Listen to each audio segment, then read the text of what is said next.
चलतु प्रस्तुत करिया आमे बंधाकोबी पकेकी माछ मुंडर छिंचड़ा। एटी मु प्रथम काटी रखिछि बंधाकोबी आउ ग्रीन मटर टमाट गाजर आउ आलू ए सब काटिकी रखिदबा। तापरे आमे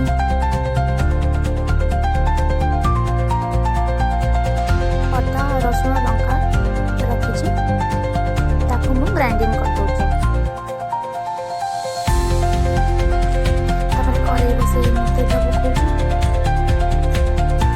तेल पकई सारा पर रखा कटा पिज पकई भल भाव भाजी नौचे जिते पर्यटन पिजर कलर बदल पिज भाजला कलर लाली होगला पिज को से भाजी पिजटा भलसे भाजी पिज भाजीगला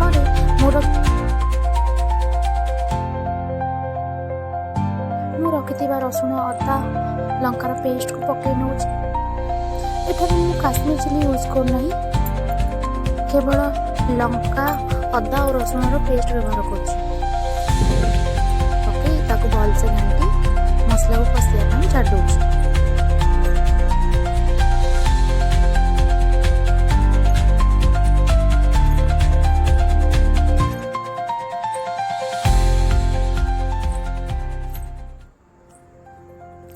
मसला टी कषे गले मुझे टमाटो कटा होता टमाटो को नहीं पकाऊे पुणी थे मसला को घाटुचे जिते पर्यटन टमाटो न सीझे।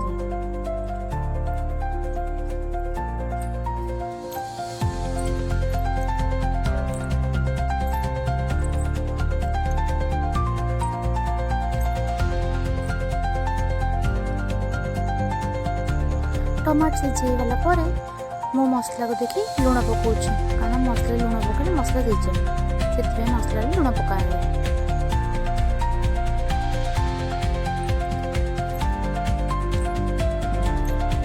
तापर मुझे यूज कर एवरेस्ट चिकेन मसला जहाँकि मत बहुत टेस्ट लगे आपन जोटा भी ठीक लगे आप से मसला पकई पारे। ये एवरेस्ट चिकेन मसला को यूज कर एवरेस्ट चिकेन मसला पकई सारा मुझे भलसे पुणी थे कषुची मसला सीझा जाए। लास्ट को मुख्यतः पकईले चिकेन मसला बहुत बढ़िया बास्ना आसे से लास्ट को रखी थाए चिकेन मसला पकाए मसला सीझी सारा मुझे लास्ट को चिकेन मसला पकई थाए।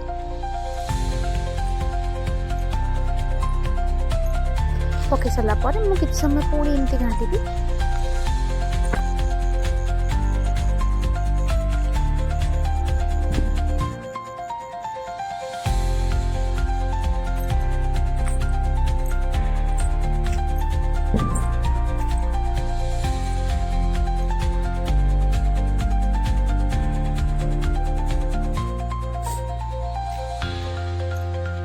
देखु मसलार पूरा कलर चेंज हो जाए बिना काश्मीर चिली रे मसलार कलर केते नाली होती।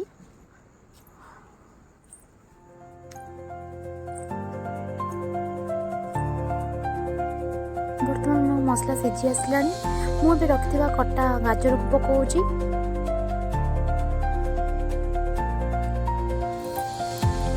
गाजर पकईकी मुझे टे समय कषिया छाड़ी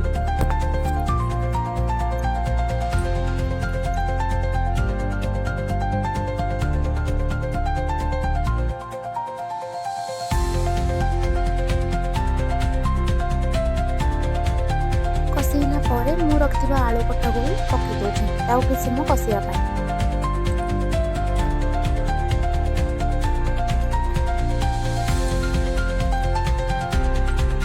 टी समय कषिला मुझे बंधाकोबी पकई नौची घाटी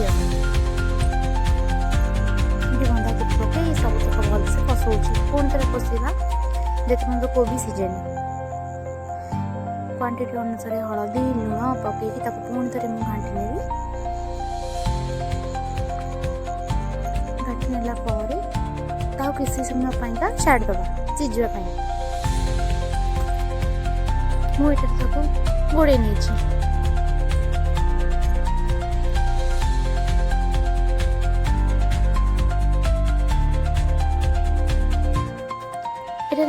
पुणी थे मझे मझे घाटुवा तलू लगिज ना देखो कोबीर कलर पूरा बदली जाइए आ बढ़िया भी बास्ना आसूँ आपण मैंने बनातु लास्ट को पकईली ग्रीन मटर कारण ग्रीन मटर लास्ट को पकईले बढ़िया रहे और फास्ट पकईले ग्रीन मटर सीझी जाए ग्रीन मटर पकईकी पुणी थे भलसे कोबीटा को एपट सेपट करदे।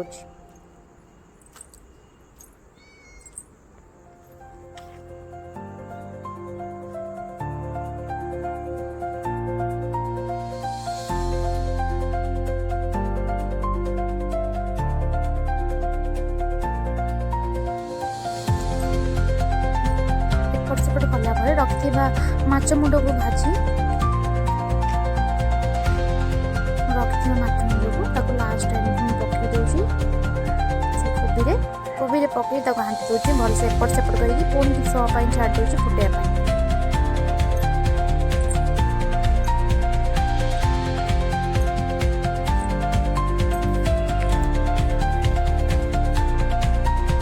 रेडी हो गलानी बंधाकोबीर माछ मुंड चिंचड़ा बहुत बढ़िया बास्ना आसी लास्ट रूम रखी किसी धनिया पत्र काटिकी जहाँ लास्ट रे पकेबा